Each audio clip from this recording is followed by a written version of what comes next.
The autumn rain fell in cold sheets across the eastern front, turning the endless Russian steppe into an ocean of mud. October 1941 had arrived with a vengeance, and with it came something the Wehrmacht had not anticipated. German officers stood in clusters around their command tents, smoking cigarettes and examining intelligence reports with expressions that ranged from confusion to outright disbelief. The papers in their hands described encounters with a new Soviet tank, designated the T-34, and the accounts seemed almost fantastical. Generaloberst Heinz Guderian, architect of the Panzer tactics that had crushed Poland and France, read one such report with narrowed eyes. His subordinates had described a medium tank that absorbed direct hits from the standard 37mm anti-tank guns as if they were pebbles thrown by children. Shells simply bounced off at angles, leaving barely a scratch on the sloped armour. Guderian crumpled the paper and tossed it aside. Exaggeration, he thought. The Russian collapse was inevitable. Their industry was primitive, their tactics outdated, their soldiers poorly trained.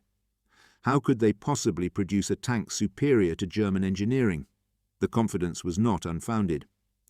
Operation Barbarossa had begun on June 22, 1941, with 3 million German soldiers, 3,600 tanks, 7,000 artillery pieces, and 2,500 aircraft pouring across the Soviet border. The initial results had been staggering. Entire Soviet armies were encircled and destroyed. Hundreds of thousands of prisoners were marched westward. The Luftwaffe achieved air superiority within days. German panzers advanced 50 miles on the first day alone. Stalin's purges had gutted the Red Army officer corps, leaving it leaderless and disorganized. The obsolete T-26 and BT series tanks that made up the bulk of Soviet armor were easy prey for German gunners, but scattered among these outdated machines were the T-34s, and from the first encounters they presented problems that German tankers had never faced. The reports kept coming. A single T-34 had shrugged off 8 direct hits before finally being disabled by a shot to the tracks. Another had destroyed an entire column of supply trucks before retreating into the forest. Crews reported that their armor-piercing rounds simply ricocheted off the angled hull. The 37 Blinipod PK-36 anti-tank gun, standard equipment for German infantry divisions, proved almost useless unless it could achieve a perfect perpendicular shot at close range. Soldiers began calling it the door knocker, because that was about all it seemed capable of doing against Soviet armor. The T-34 was born from lessons learned in Spain and Finland. Soviet tank designers had studied the performance of their machines in the Spanish Civil War, where Republican forces equipped with Soviet armor faced German Panzers and Italian tankettes. The experience revealed the vulnerability of vertical armor and the limitations of riveted construction. When the winter war against Finland exposed further weaknesses in Soviet tank design, Stalin personally intervened, demanding a new generation of armor that could dominate the battlefield. Mikhail Koshkin, chief designer at the Kharkov locomotive factory, worked through the bitter Ukrainian winter of 1939 to create what would become the T-34. He understood that a tank needed to balance 3 fundamental characteristics: firepower, protection, and mobility. Previous designs had sacrificed one for the others. The T-34 would optimize all 3 through revolutionary engineering choices. The sloped armor was the most visible innovation. By angling the front hull at 60 degrees and the turret at similar angles, Koshkin effectively doubled the armor thickness that an incoming shell had to penetrate. A 45mm plate, when angled properly, provided protection equivalent to 90 mm of vertical armor. This simple geometric principle would save countless Soviet tank crews in the battles to come. The armor itself was rolled homogeneous steel, hardened through a careful heat treatment process. Soviet metallurgists had achieved a hardness that caused German armor-piercing shells to shatter on impact rather than penetrate. The welded construction, rather than riveted, meant there were no weak points where fasteners could pop loose under impact, sending deadly fragments ricocheting around the interior. Every surface was smooth and rounded, designed to deflect rather than absorb enemy fire. The 76.2-meter F-34 main gun gave the T-34 firepower superior to anything the Germans fielded in the early war years. The German Panzer III, the most common medium tank in 1941, mounted a 50mm gun. The Panzer IV had a short-barreled 75mm designed for infantry support rather than anti-tank work. The Soviet gun could penetrate German armor at ranges where return fire was ineffective. Soviet crews learned to engage from distances of 1,000 meters or more, picking off panzers that couldn't fight back. The high-explosive shells were equally effective against infantry and soft targets, making the T-34 versatile across the spectrum of combat. But perhaps the most revolutionary aspect was the Christie suspension and the powerful V2 diesel engine. The Christie suspension used large road wheels and long coil springs, allowing the tank to travel at high speeds across rough terrain. Where German tanks bogged down in mud or snow, the T-34's wide tracks and powerful engine kept it mobile. The diesel engine itself was a masterpiece of Soviet engineering. Unlike gasoline engines used in German tanks, diesel was less flammable, giving T-34 crews a better chance of survival if penetrated. The engine produced 500 horsepower, giving the 26-ton tank a top speed of 55 kilometers per hour on roads and impressive cross-country performance. When the first prototypes rolled off the assembly line in early 1940, Koshkin insisted on personally driving them from Kharkov to Moscow to demonstrate their capabilities. The journey covered over 2,000 kilometers in March, through mud and melting snow that would have immobilized lesser vehicles. Stalin watched the demonstration with approval. The T-34 went into mass production immediately. By June 1941, about 1/200 had been manufactured. It was not enough. The Germans would bring over 3,000 tanks into the initial invasion, and Soviet doctrine called for scattering the T-34s among units still equipped with obsolete models. The scattered deployment meant that German forces often encountered T-34s individually or in small groups. A single T-34 could wreak havoc, but isolated tanks could be overwhelmed by coordinated tactics. German commanders quickly learned that frontal assaults were suicidal. Instead, they used superior radio communications and tactical coordination to maneuver around Soviet tanks, targeting the thinner rear and side armor. The lack of radios in most Soviet tanks meant T-34 commanders had to communicate through hand signals or by physically leaving their vehicles, making coordinated counterattacks nearly impossible. Lieutenant Franz Schmidt commanded a Panzer III in the 7th Panzer Division.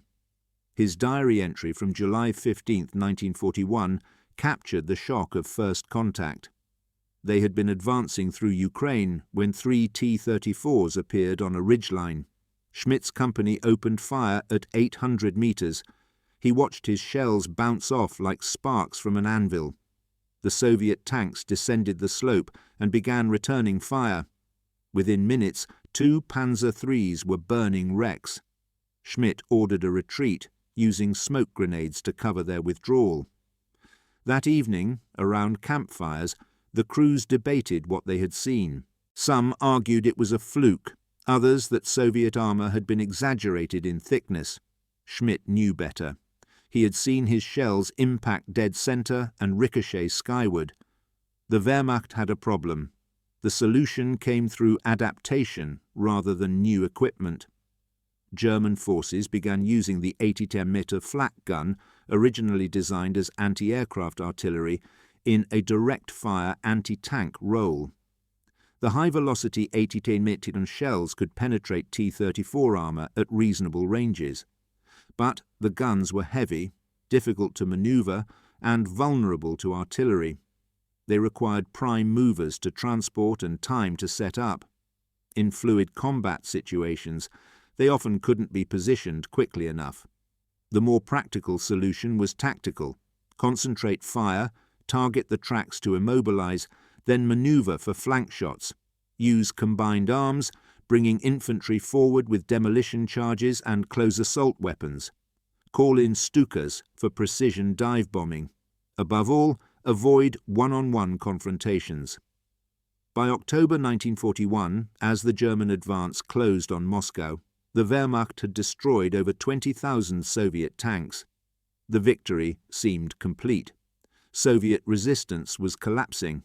The roads were clogged with refugees fleeing eastward. German reconnaissance aircraft reported chaos in Moscow as government officials evacuated. The Panzer spearheads were within artillery range of the Kremlin. One final push would end the war in the east, but the autumn rains came early that year, and with them came the Rasputitsa, the season of mud. The unpaved Russian roads dissolved into bottomless morasses. German trucks sank to their axles. Supply columns stretched back hundreds of kilometers, unable to move forward. The panzers, designed for Western Europe's paved roads, ground to a halt. Their narrow tracks provided insufficient flotation in the deep mud. Fuel ran short. Ammunition dwindled. The soldiers, still wearing summer uniforms, shivered in the sudden cold. The T-34s, with their wide tracks and powerful engines, remained mobile. Soviet commanders, learning from months of defeat, began concentrating their armor rather than dispersing it. Tank brigades formed around T-34 corps, supported by infantry and artillery. They struck at the exposed flanks of German salients, cutting supply lines and isolating advanced units. The German advance slowed, then stopped, then began giving ground. Near the town of Mtsensk, south of Moscow, Guderian's panzer forces encountered a concentrated Soviet armor attack. The 4th Panzer Division, one of the most experienced and capable units in the Wehrmacht, suddenly found itself fighting for survival. Soviet tank brigades, led by Colonel Mikhail Katukov, used the terrain expertly. They positioned T-34s on reverse slopes, invisible to German reconnaissance, until the panzers crested the ridges and found themselves under fire at point-blank range. The sloped armor performed as designed. German shells bounced off. Soviet return fire penetrated the vertical armor of Panzer IIIs and IVs with devastating effect. Katukov had studied German tactics during the summer defeats. He understood that the Wehrmacht's strength lay in coordination and maneuver. His solution was to use the T-34's superior mobility to disrupt German formations before they could concentrate. His tanks would strike suddenly, inflict maximum damage, then withdraw before German combined arms responses could develop. They avoided prolonged firefights that would allow German anti-tank guns to deploy. They used the forests and villages for concealment, emerging only when positioned advantageously. The battle near Mtsensk lasted 2 weeks. The 4th Panzer Division lost over 50 tanks, mostly to T-34 fire. German casualties among supporting infantry were severe. For the first time in the war, a Panzer Division retreated not because of strategic considerations, but because it was being outfought at the tactical level. Guderian, visiting the front, saw the wrecked panzers and spoke with shaken crews. One commander told him that fighting T-34s felt like being sent into battle with obsolete weapons. The psychological impact was profound. The myth of German technical superiority, so carefully cultivated, was crumbling. The Soviet success at Mtsensk was not about superior numbers. Katukov's brigade had fewer tanks than the German division. It was about using the T-34's capabilities intelligently. The Germans had treated Soviet armor as a minor irritant, confident that superior tactics would compensate for any material deficiencies. They discovered that when the enemy had both superior equipment and competent leadership, doctrine alone was insufficient. Winter arrived with brutal speed. November brought the first heavy snows. Temperatures plummeted below freezing. The German army, still in summer uniforms, suffered terribly. Frostbite casualties exceeded combat losses in some units. Engines froze overnight and couldn't be restarted without fires built underneath. Automatic weapons jammed. Optical sights fogged. The cold was a weapon more effective than anything the Soviets deployed. The T-34s continued operating. The diesel engines started reliably in cold weather. Soviet crews, equipped with winter gear and trained in cold weather operations, maintained their effectiveness. The wide tracks distributed weight, preventing the tanks from breaking through ice or sinking in snow. German vehicles, designed for temperate climates, became progressively less mobile as temperatures dropped. By late November, entire German divisions were immobilized, unable to advance or retreat effectively. Stalin recognized that the moment had come for a counter-offensive. Throughout the autumn, the Soviets had been building up reserve armies east of Moscow. Fresh divisions from Siberia arrived by rail, equipped with winter clothing and trained in cold weather combat. Tank production from factories evacuated beyond the Urals ramped up. By early December, the Red Army had assembled over 1 million men, 7,600 artillery pieces, and 720 tanks for the Moscow counter-offensive. The T-34 would play a crucial role in what became the first major German defeat of the war. The counter-offensive began on December 5, 1941. Soviet forces struck along multiple axes, targeting the overextended German salients. The Kalinin Front attacked from the north, the Western Front from the centre, and the Southwestern Front from the south. The objective was not merely to halt the German advance, but to encircle and destroy Army Group Centre entirely. The T-34 brigades spearheaded the attacks, breaking through German defensive lines and exploiting into the rear areas. The impact was immediate and devastating. German units, already weakened by cold and supply shortages, found themselves under attack by fresh Soviet forces. The T-34s appeared everywhere simultaneously, their white winter camouflage making them difficult to spot against the snow. They overran supply dumps, destroyed artillery positions, and cut communication lines. German soldiers, huddled in inadequate positions, watched helplessly as Soviet armor rolled past, heading for the rear. One particularly effective tactic involved night attacks. Soviet commanders had observed that German forces relied heavily on visual coordination. Radio communication was good, but in the chaos of combat, units often needed to see each other to maintain cohesion. Night attacks disrupted this. T-34s, guided by scouts who had reconnoitred during the day, would infiltrate German positions after dark. The wide tracks made them remarkably quiet. Often the first indication of their presence was the crack of the 76mm gun firing at point-blank range. Flames illuminated the night as German vehicles burned. Panic spread. Units broke and retreated without orders. The careful German tactical discipline, so effective in earlier battles, collapsed under the pressure. The village of Krasnaya Polyana, just 30 kilometers from Moscow, became a symbol of the Soviet counter-offensive. German forces had occupied the village in late November and were preparing for a final push to the capital. On December 5th, a Soviet tank brigade including 24 T-34s attacked at dawn. The German defenders, a mix of infantry and anti-tank units, fought desperately. The 18mm flak guns claimed several T-34s, but Soviet infantry followed close behind the armour, suppressing the German crews. Within 4 hours, Krasnaya Polyana was back in Soviet hands. The road to Moscow was secure. The German retreat from Moscow became chaotic. Units that had advanced in disciplined columns withdrew in disorder, abandoning heavy equipment that couldn't be moved in the deep snow. The Luftwaffe, grounded by weather, couldn't provide air support. Soviet aviation, flying from airfields near Moscow, had shorter distances to cover and could operate more effectively. Sturmovik ground attack aircraft hunted German columns, strafing and bombing anything that moved. The T-34 brigades pursued relentlessly, turning retreat into rout. By January 1942, the Germans had been pushed back 100 to 250 kilometers from Moscow.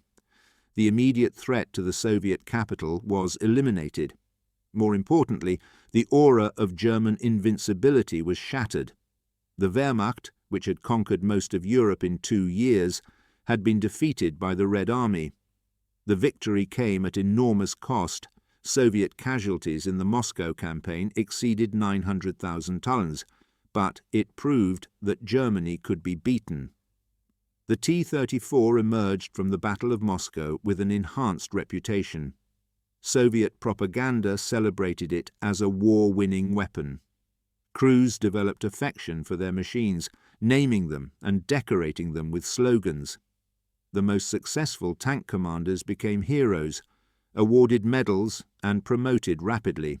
More importantly, Soviet industry learned valuable lessons about mass production. The T-34 was designed from the beginning for ease of manufacture. Large, simple components could be produced quickly with minimal skilled labor. As production increased through 1942, quality sometimes suffered. Early war T-34s were often better finished than later models, but the quantity compensated. By the end of 1942, Soviet factories were producing over 1,000 T-34s per month. German officers, analyzing their defeat, filed numerous reports about the T-34. The consensus was clear. Soviet armor was superior to German tanks in most respects. The sloped armor provided better protection. The 76 mm gun had superior anti-tank performance. The diesel engine was more reliable and less flammable. The wide tracks gave better mobility. The only German advantages were in optics, radio communications, and crew training. These were significant. A well-trained crew in an inferior tank could often defeat a poorly trained crew in a superior one. But they were not insurmountable. The response from German industry was to accelerate development of new tank designs. The Panzer V Panther, which entered service in 1943, incorporated many features directly inspired by the T-34, including sloped armor and a powerful high-velocity gun. The Panzer VI Tiger, though based on earlier concepts, was rushed into production partially in response to the T-34 threat. These were formidable machines, but they came too late and in insufficient numbers to reverse German fortunes on the Eastern Front. Meanwhile, the Soviets continued improving the T-34. The T-34-85, introduced in 1944, featured an 85 mm gun in a larger 3-man turret, addressing earlier complaints about cramped fighting compartments and inadequate firepower against newer German armor. The basic chassis remained unchanged, preserving the mobility and protection that made the original design successful. This evolutionary approach allowed the Soviets to maintain production volume while steadily improving combat effectiveness. The psychological impact of the T-34 on German forces should not be underestimated. In the early war years, German soldiers had complete confidence in their equipment and training. They believed themselves technically and tactically superior to any opponent. The T-34 shook this confidence. For the first time, German tankers faced an opponent with better armor and armament. The realization that they were fighting at a material disadvantage affected morale. Orders to attack Soviet tank positions were met with resignation rather than confidence. Crews requested transfers to other fronts where they wouldn't face T-34s. This demoralization was particularly evident in the infantry. German anti-tank doctrine assumed that pack guns could stop enemy armour. When those guns proved ineffective against T-34s, infantry felt helpless. There's a marked difference in German after-action reports from 1940 France and 1942 Russia. The former describe successful anti-tank engagements, with pack guns destroying French armour at comfortable ranges. The latter describe desperate attempts to stop T-34s with grenades and satchel charges, accepting heavy casualties as the price of defeating a single tank. The Soviet victory at Moscow and the proven effectiveness of the T-34 had strategic implications beyond the immediate battle. It convinced Stalin that victory was possible, stiffening Soviet resolve to continue the war no matter the cost. It encouraged the Western Allies, demonstrating that Germany could be defeated and that continued aid to the Soviet Union was worthwhile. Lend-Lease supplies began flowing in greater volume, including trucks, radios, and raw materials that allowed Soviet industry to focus on weapons production. The T-34 became a symbol of Soviet resistance, featured on propaganda posters and in newsreels, boosting civilian morale as much as military effectiveness. The German generals who had laughed at early reports of the T-34 were no longer laughing. Guderian wrote in his memoirs that encountering the T-34 was one of the great shocks of his military career. Other commanders echoed the sentiment. The tank they had dismissed as Russian propaganda had proven to be a formidable weapon in the hands of an enemy, learning from defeat and adapting with remarkable speed. In German staff discussions, the T-34 became a constant topic. How many were there? Where were they deployed? What vulnerabilities could be exploited? The obsession reflected a fundamental shift in German strategic thinking. They had begun the war confident of quick victory through superior skill and tactics. They were now locked in an attritional struggle where industrial capacity mattered more than operational brilliance. The Soviet Union was producing tanks faster than Germany could destroy them. The T-34, designed for mass production and robust enough to be operated by minimally trained crews, was perfectly suited to this kind of war. The Battle of Moscow was not the end of the T-34's story, merely the beginning. It would go on to fight at Stalingrad, Kursk, and eventually Berlin. Over 80,000 T-34s would be produced during the war, making it the most produced tank of World War II and possibly of all time. It would serve in armies around the world for decades after 1945, seeing combat in Korea, Vietnam, the Middle East, and Africa. Its influence on tank design persisted into the Cold War and beyond. The principle of sloped armour became universal. The emphasis on mobility and firepower over pure protection shaped post-war tank development. Every modern main battle tank owes something to the T-34, but in December 1941, as German forces retreated from Moscow through the snow, those future achievements were unknown. What mattered was that the Soviet Union had stopped the German advance, and that the T-34 had proven itself in the most demanding test imaginable. The generals who had dismissed it as impossible were now filing urgent requests for better anti-tank weapons and heavier armour. The crews who had considered Soviet equipment inferior were now respecting their opponents. The war would continue for 3.5 more years, with unimaginable suffering and destruction, but the outcome was no longer certain. The Wehrmacht had been checked, and one of the instruments of that check was a medium tank designed in a Ukrainian factory by engineers who understood that war was won not by the most complex weapon, but by the most effective one produced in the greatest numbers. The spring thaw of 1942 brought a temporary lull to the Eastern Front.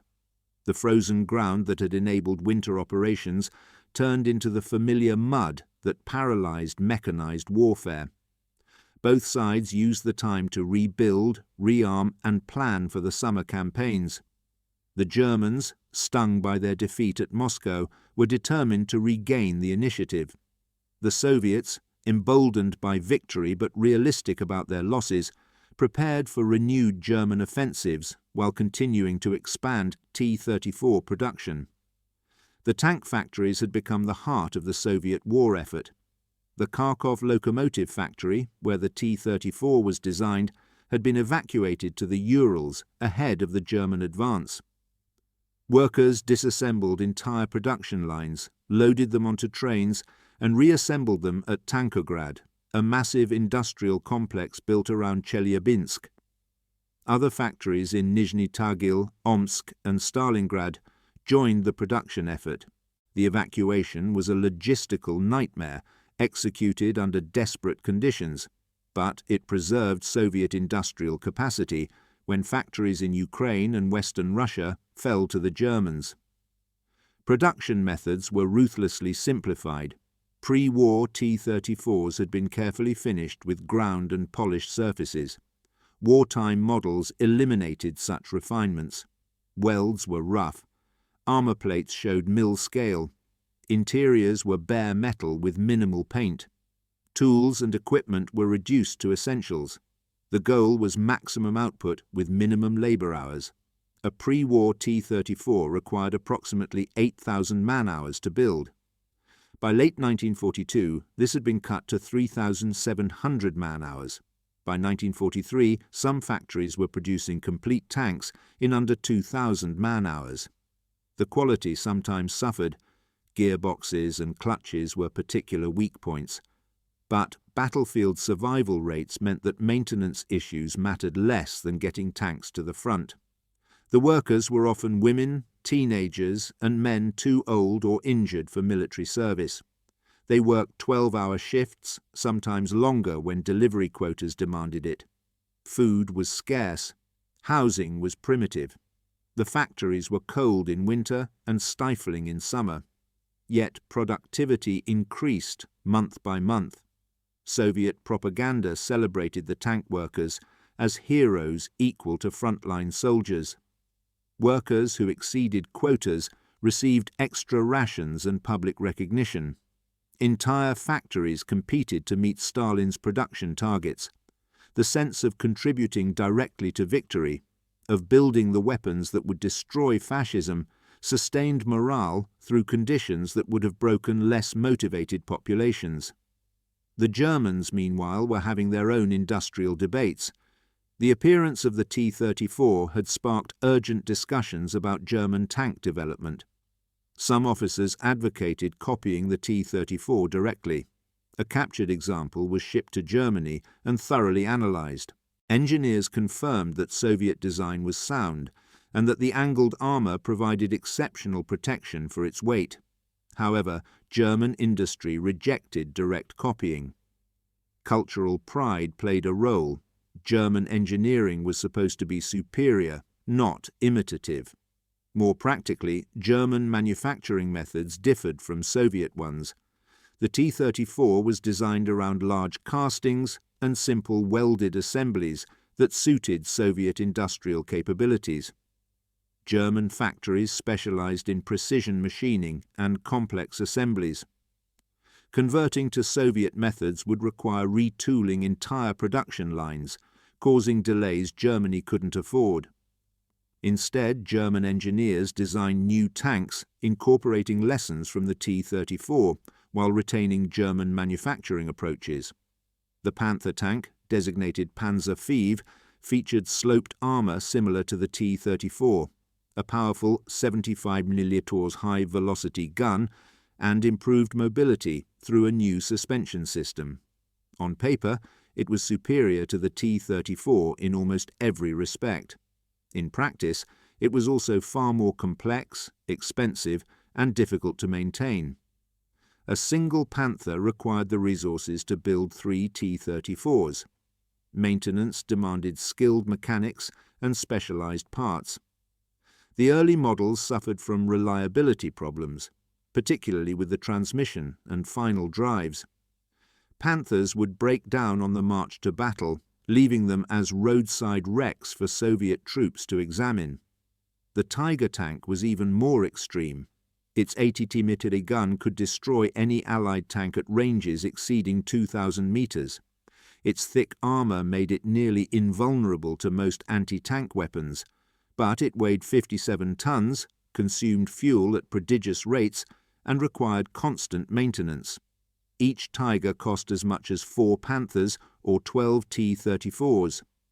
Total Tiger production during the entire war barely exceeded 1,300 tanks. The Soviets were building more T-34s than that every month by 1943. The strategic implications were profound. Germany was fighting a war of quality against quantity, betting that superior individual weapons could compensate for numerical inferiority. The Soviets were fighting a war of attrition, accepting that individual T-34s might be lost in combat, but trusting that industrial capacity would replace losses faster than the enemy could inflict them. The mathematics favored the Soviets. Even if a Tiger could destroy 10 T-34s before being knocked out, an optimistic ratio, the Soviets could afford those losses. Germany couldn't afford to lose even one Tiger. Summer 1942 brought renewed German offensives, this time directed south toward the oil fields of the Caucasus. Operation Blue began on June 28 with attacks through southern Russia. German forces again demonstrated their tactical superiority, executing complex maneuvers that encircled Soviet formations.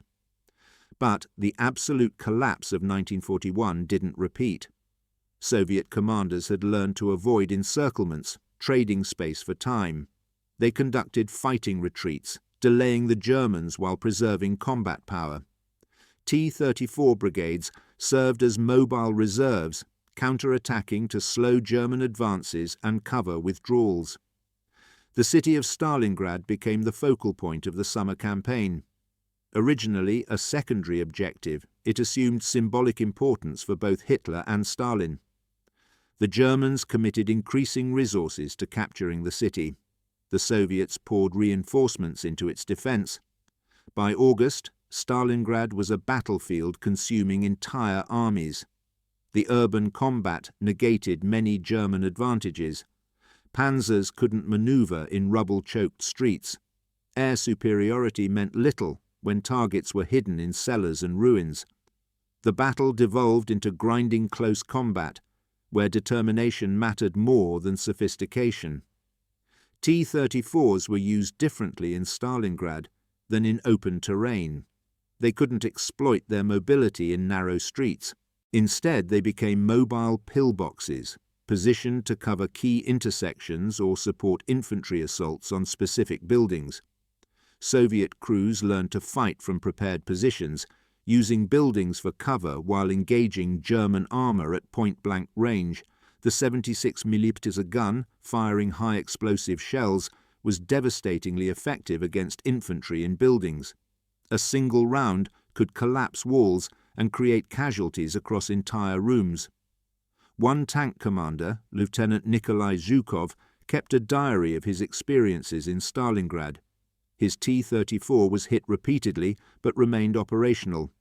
He described using rubble piles as ramps to elevate the gun barrel for shots into upper floors of buildings. He described coordinating with infantry to clear German anti-tank teams before advancing. He described the constant fear of Panzerfaust rockets, German handheld anti-tank weapons that could penetrate T-34 armor at close range. Urban combat was the tank crew's nightmare. Restricted fields of fire, limited escape routes, enemies attacking from all directions. The German 6th Army, confident of quick victory, pushed deep into Stalingrad. By November, they occupied most of the city. Soviet forces held only narrow strips along the Volga River. Then, on November 19th, the Soviets launched Operation Uranus, a massive counter-offensive designed to encircle Stalingrad from the north and south. T-34 brigades spearheaded both thrusts, breaking through Romanian and Italian positions, protecting the German flanks. Within 4 days, the two pincers met at Kalach, trapping the 6th Army in Stalingrad. The breakthrough battles demonstrated how much Soviet operational art had evolved. Instead of frontal assaults against German positions, the Soviets targeted weaker Axis allies. Instead of shallow penetrations that could be contained, they drove deep into the rear, cutting supply lines before German reserves could respond. The T-34 brigades maintained momentum, bypassing resistance and focusing on operational objectives. German commanders found themselves reacting to Soviet initiatives rather than dictating the tempo of battle. The psychological shift was as important as the tactical one. The encircled Sixth Army tried to break out, but Soviet forces had created multiple defensive rings. T-34s positioned in depth absorbed German breakthrough attempts. When panzer divisions attacked to relieve Stalingrad from outside, they encountered massed Soviet armor in prepared positions. The Battle of Kotelnikovo in December 1942 saw German forces come within 50 kilometers of Stalingrad before being stopped by a combination of T-34 brigades and anti-tank defenses. The relief attempt failed. The Sixth Army surrendered in February 1943. Stalingrad was a turning point as significant as Moscow. An entire German army, over 200,000 men, was destroyed. The myth of German invincibility died in the rubble. Soviet morale soared. Stalin's prestige reached its height. More practically, the victory demonstrated that the Red Army could not only defend, but also conduct complex offensive operations. The T-34 had proven itself in urban combat, breakthrough operations, and defensive battles. Its versatility was becoming as important as its combat capabilities. The summer of 1943 brought the climactic Battle of Kursk, the largest tank engagement in history. German intelligence had identified a large Soviet salient bulging into German lines around the city of Kursk. Hitler ordered an offensive to pinch off the salient, encircle the defending forces, and regain the initiative. The attack, Operation Citadel, was delayed repeatedly to allow more Tigers and Panthers to reach the front. The delays gave the Soviets time to prepare. Soviet commanders, warned of German intentions by intelligence sources including the Lucy spy ring, prepared the most elaborate defenses of the war. 8 defensive belts, each several kilometers deep, were constructed across the salient. Millions of mines were laid. Anti-tank ditches were dug. Artillery positions were sited to create interlocking fields of fire. T-34 brigades were positioned in reserve, ready to counterattack penetrations. The goal was to absorb the German attack, bleed it white, then launch counteroffensives that would drive the Germans back. The battle began on July 5, 1943. German forces attacked from both north and south, aiming to meet behind Kursk and trap the Soviet defenders. In the north, General Walter Model's Ninth Army made minimal progress against fanatical Soviet resistance. The defensive belts channeled German armor into killing zones where massed anti-tank guns and T-34s destroyed the attackers. Panthers broke down in droves. Tigers bogged down in minefields. Infantry suffered terrible casualties. After a week, Model's forces had advanced barely 15 kilometers at the cost of hundreds of tanks and thousands of casualties. In the south, Army Group South under Field Marshal Erich von Manstein made better progress. His forces included the SS Panzer Corps, the elite of the German armoured forces, equipped with the newest tanks. They pushed through several defensive belts, reaching the village of Prokhorovka. There, on July the 12th, occurred one of the war's largest tank battles. The exact details remain disputed, but the broad outlines are clear. Soviet commanders, fearing a breakthrough, committed their operational reserves in a massive counterattack. Over 800 Soviet tanks, mostly T-34s, attacked roughly 300 German tanks in close terrain. The battle was chaos. Both sides suffered heavily. The flat terrain around Prokhorovka offered little cover. T-34s charged across open ground into German defensive positions. The Germans had positioned Tigers and Panthers on slight rises, giving them observation and fields of fire. Soviet tanks burned in rows. Some German accounts describe over 100 T-34s destroyed in the first hour. But Soviet numbers prevailed. Waves of T-34s kept coming. German tanks ran out of ammunition and had to withdraw to rearm. Soviet tanks closed to ranges where the 76mm gun could penetrate German armour. Panthers caught fire from flank shots. Tigers were swarmed by multiple T-34s attacking from different directions. By evening, both sides claimed victory. The Germans pointed to destroyed Soviet tanks littering the battlefield. Estimates range from 200 to 300 T-34s lost. The Soviets noted that the German advance had been stopped. Manstein's forces would advance no further. On July 13th, Hitler cancelled Operation Citadel. Allied landings in Sicily demanded redeployment of German reserves to Italy. The last major German offensive on the Eastern Front had failed. The aftermath of Kursk demonstrated the different approaches to armoured warfare that had developed. German forces carefully recovered and repaired damaged tanks. Maintenance crews worked through the night to return Panthers and Tigers to service. Each vehicle represented significant investment and couldn't be easily replaced. Soviet forces wrote off heavily damaged T-34s and requested replacements from the factories. Destroyed tanks were measured against production capacity, not individual value. The Soviets could afford losses that would cripple German capabilities. Soviet counter-offensives began within days of stopping the German attack. The Red Army had learned to transition from defense to offense without operational pauses, maintaining pressure on retreating enemies. T-34 brigades led the advances, exploiting gaps in German lines and driving westward. By August, Soviet forces had liberated Kharkov. By September, they had reached the Dnieper River. The systematic advance westward had begun, and it would not stop until Berlin fell. The T-34-85 entered production in early 1944, addressing the one area where the original T-34 was becoming outdated: firepower against heavy German armour. The new 85mm gun, developed from an anti-aircraft weapon, could penetrate Tiger and Panther armour at combat ranges. The enlarged turret accommodated 3 men, commander, gunner and loader, allowing the commander to focus on tactical decisions rather than serving as gunner. The improvement came without sacrificing mobility or significantly increasing weight. The T-34-85 became the standard medium tank for the final year of the war. German tankers respected the T-34-85 even more than the original.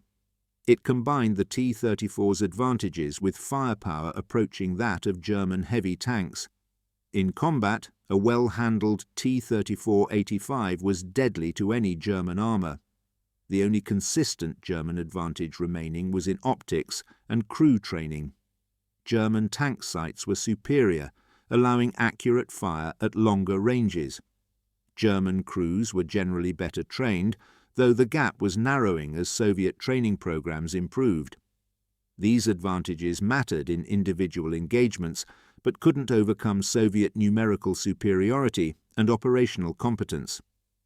The advance through Ukraine and Belorussia in 1944 showcased Soviet operational art at its peak.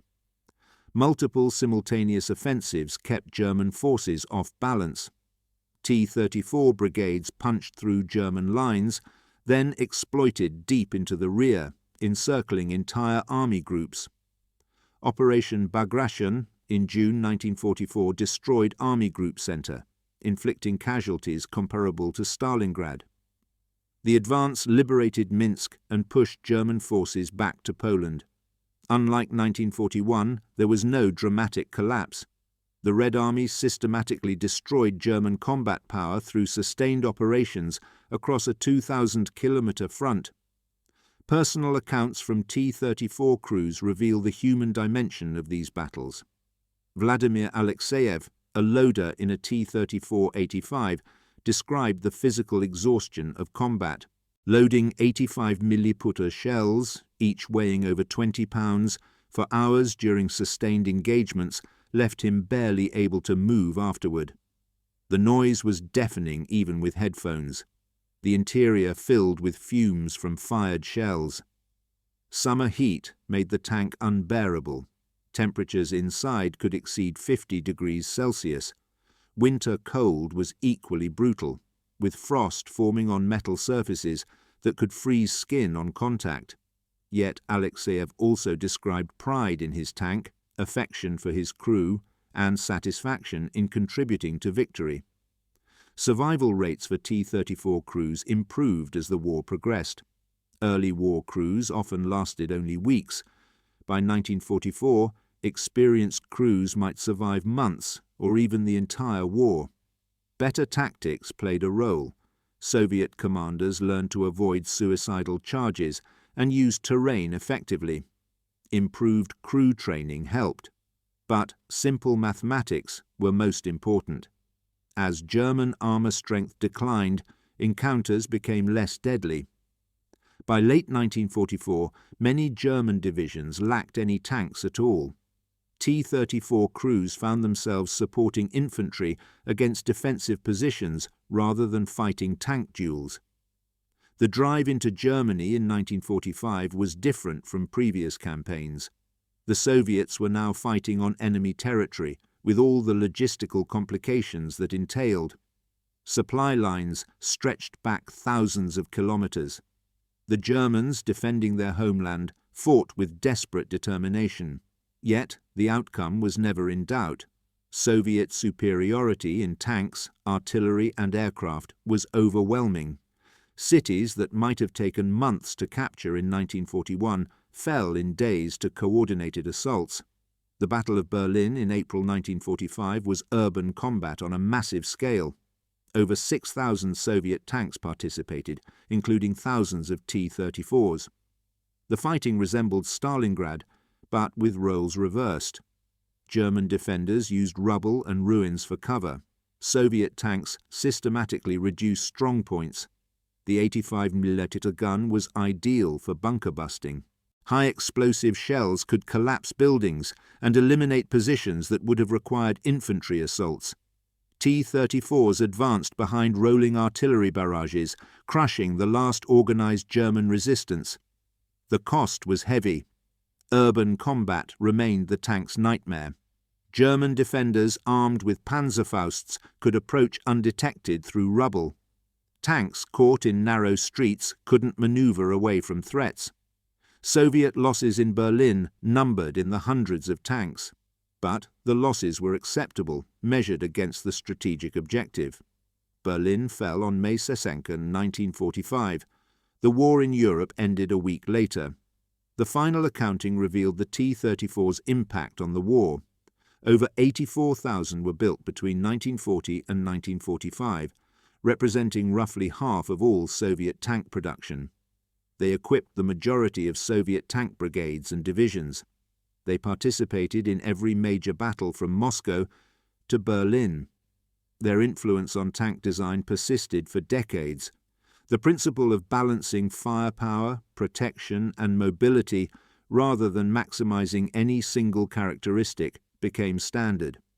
The emphasis on producibility over perfection shaped Cold War arms production. Even the Soviets' former enemies acknowledged the T-34's significance. German generals writing post-war memoirs consistently cited it as one of the war's decisive weapons. The T-34's service didn't end in 1945. Thousands were supplied to communist allies during the Cold War. They fought in Korea, where American M4 Shermans and M26 Pershings faced T-34-85s in the war's first tank battles. They served with Arab armies in multiple Arab-Israeli wars, though generally unsuccessfully against better-trained Israeli crews in more modern tanks. They appeared in conflicts across Africa, Asia, and Latin America, wherever Soviet-aligned forces operated. Some remained in service into the 21st century, with second-tier armies lacking resources for modern equipment. Over 70 years after its introduction, T-34s occasionally still saw combat. The reasons for the T-34's longevity mirrored the reasons for its wartime success. It was simple enough for poorly trained crews to operate. It was robust enough to function with minimal maintenance. Parts were available because so many had been built. The gun, while obsolete against modern armour, remained effective against infantry and light vehicles. For armies engaged in low-intensity conflicts or civil wars, these characteristics mattered more than sophistication.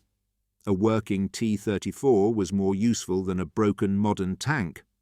The German generals who had laughed at early intelligence reports never forgot the lesson. Post-war NATO doctrine emphasized countering massed Soviet armor attacks. The spectre of thousands of T-34 successors, T-54s, T-55s, T-62s, pouring through the Fulda Gap haunted Western military planners. Tactical developments like attack helicopters and anti-tank guided missiles were responses to Soviet armor doctrine that the T-34 had established. The Cold War arms race in tank technology traced its origins to 1941 and those first encounters near Moscow. Individual stories from T-34 crews provide perspective beyond strategic analyses. Maria Oktyabrskaya purchased a T-34 with her own money after her husband was killed and insisted on serving as its driver.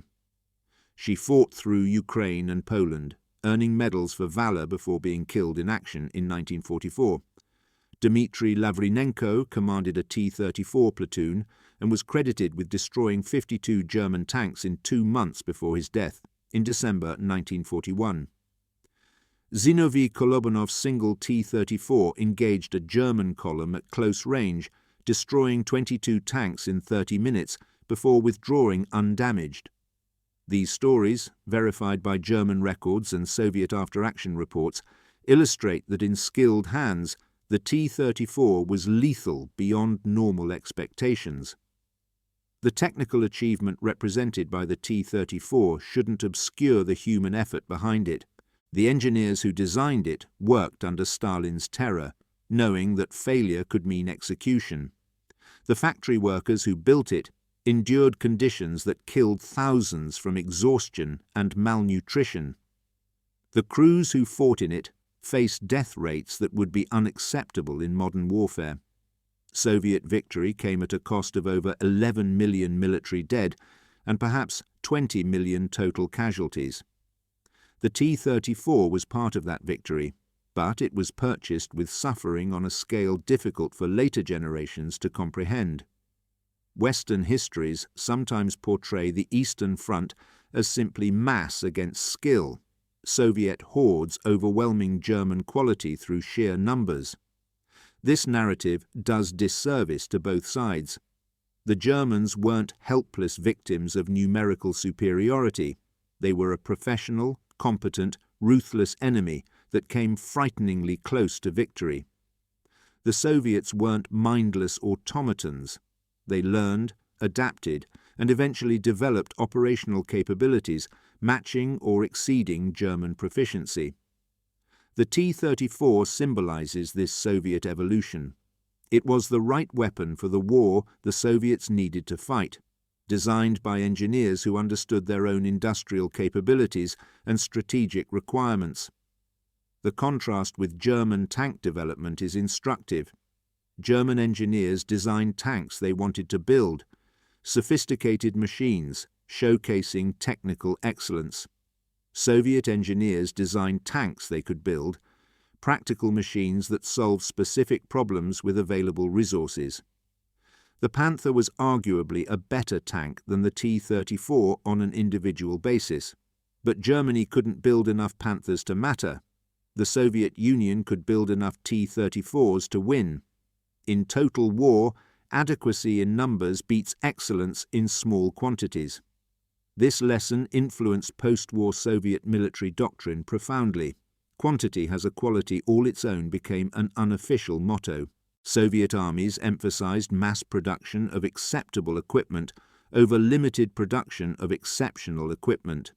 The T-54-55 series, succeeding the T-34, became the most produced tank in history, with over 100,000 manufactured. Soviet fighter aircraft, artillery, and small arms followed similar philosophies. The approach had weaknesses. Soviet equipment was often crude and uncomfortable compared to Western equivalents, but it reflected lessons learned at enormous cost during the Great Patriotic War.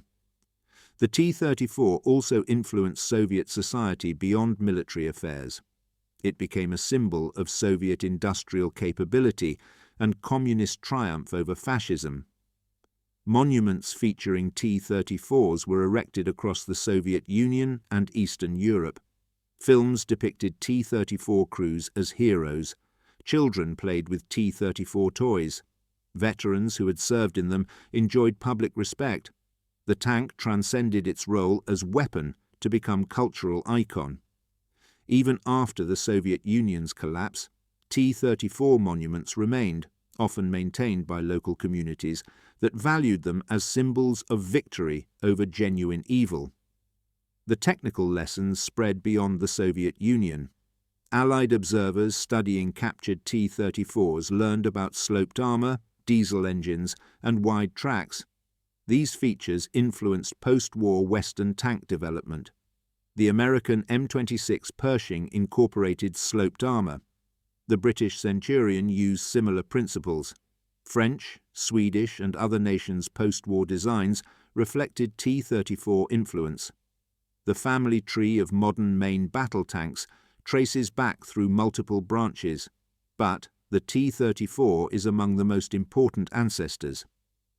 Debates continue among historians and military analysts about the T-34's true effectiveness. Critics note the high losses. Over 44,000 T-34s were destroyed during the war. They point to deficiencies: poor visibility, cramped crew conditions, unreliable transmissions, lack of radios in many models. They argue that German tanks were individually superior and that Soviet victory resulted from industrial capacity rather than tank quality. These criticisms have merit, but miss the essential point. The T-34 was designed to be produced in vast numbers and operated by rapidly trained crews. Its losses were acceptable because production replaced them. Its deficiencies mattered less than its strengths. Wars aren't won by perfect weapons, but by effective ones, available in sufficient quantity. German accounts from the Eastern Front consistently describe encounters with T-34s in terms of frustration and respect. Panzer crews developed complex tactics to deal with them. Infantry feared them. Even when German forces achieved tactical victories, the T-34s kept coming. This psychological impact, the sense of fighting an enemy with inexhaustible resources, contributed to German defeat as much as any individual battle. Soldiers who lose confidence in victory, who feel their sacrifices are futile, don't fight as effectively regardless of their training and equipment. The story of the T-34 is ultimately about industrial warfare and total mobilization. World War II was decided not primarily by tactical brilliance or individual heroism, though both mattered, but by which side could produce more weapons, feed more soldiers, and sustain operations longer. The T-34 represented Soviet strength in this kind of war. It was designed from the beginning with mass production in mind. Its components were standardized and interchangeable. Its operations could be learned quickly. Its maintenance could be performed with basic tools. These unglamorous characteristics made it a war-winning weapon. When the last T-34 rolled off the production line in 1958, Czechoslovak factories continued producing them for years after Soviet production ended. Over 100,000 had been built, including variants. This represented the largest production run of any tank model in history. The number itself testified to the design's success. Weapons that don't work aren't produced in such quantities. The T-34's combination of effectiveness, producibility, and reliability meant it remained relevant long after more sophisticated designs became available. The German generals learned their lesson about Soviet armor capability at enormous cost. The early dismissals of T-34 reports gave way to desperate requests for weapons to counter it. The late-war focus on heavy tanks, like the Tiger II, and tank destroyers like the Jagd Panther reflected German recognition that they were losing the armor war. But by then, it was too late. Soviet industry was fully mobilized. Production capacity that had seemed impossible in 1941 was reality by 1943. The strategic miscalculation that led to Operation Barbarossa included underestimating Soviet industrial potential. The T-34 was one instrument of that potential, and encountering it in battle provided harsh education. Looking back from the 21st century, the T-34 seems crude by modern standards. Contemporary main battle tanks have computerized fire control, composite armor, gas turbine engines, and sophisticated electronics. They would dominate a T-34 in any direct engagement, but they also cost millions of dollars each, require highly trained crews, and depend on complex logistics. Most nations can afford only small numbers. The T-34 could be produced in thousands and operated by crews with weeks of training. In its time and context, this made it revolutionary. The legacy persists in unexpected ways. Tank designers still balance the same three characteristics: firepower, protection, mobility, that Koshkin optimized in the T-34. The principle that sloped armor provides better protection than vertical armor remains fundamental. The emphasis on reliability and maintainability reflects lessons Soviet engineers learned and German engineers sometimes forgot. Modern armies still study the Eastern Front campaigns, where T-34s played such a large role, extracting lessons about operational warfare, combined arms coordination, and the relationship between tactics and technology. For the German soldiers who fought against T-34s, the experience remained vivid for life. Post-war interviews with Wehrmacht veterans consistently mention the shock of encountering Soviet armor that was superior to their own. The psychological impact of that discovery, the realization that the enemy they had been taught to despise as inferior had produced a better weapon, contributed to the gradual collapse of German morale. Soldiers can accept defeat from a superior enemy, but having one's core assumptions shattered is harder to process. The human cost of the T-34's combat career is difficult to calculate precisely. Soviet records for tank crew casualties are incomplete and sometimes unreliable. Estimates suggest that over 100,000 crew members died in T-34s during the war. Each tank had a crew of 4 in the original version, 5 in the T-34-85. Many tanks were destroyed multiple times, knocked out, repaired, returned to service, destroyed again. Some crews survived multiple tank losses, a few survived the entire war, but most didn't. The average life expectancy for a T-34 crew member in 1941-42 was measured in weeks. It improved as the war progressed, but never became safe. These casualties weren't meaningless. They were the price of Soviet victory, and by extension, Allied victory in World War II. The T-34 crews who died near Moscow in 1941 helped stop the German advance. Those who perished at Stalingrad contributed to the encirclement and destruction of the Sixth Army. The losses at Kursk bled German armor strength beyond recovery. Each death was a personal tragedy, but collectively they accomplished the strategic objective of destroying Nazi Germany. This doesn't make the deaths acceptable or somehow worthwhile, but it places them in context. The alternative was Nazi triumph, and that was unthinkable. The factories that built T-34s were themselves targets. German bombers raided Stalingrad's tank factories repeatedly. The workers built tanks while battles raged in the streets outside. Some tanks rolled off the production line directly into combat without paint or final assembly. Workers served in militia units defending the factories at night and returned to the assembly lines during the day. The dedication was partly ideological. Soviet propaganda was effective at motivating populations, but also practical. Everyone understood that defeat meant occupation, and occupation by Nazi forces meant death or slavery. The T-34's influence on Cold War military planning shaped global politics for 40 years.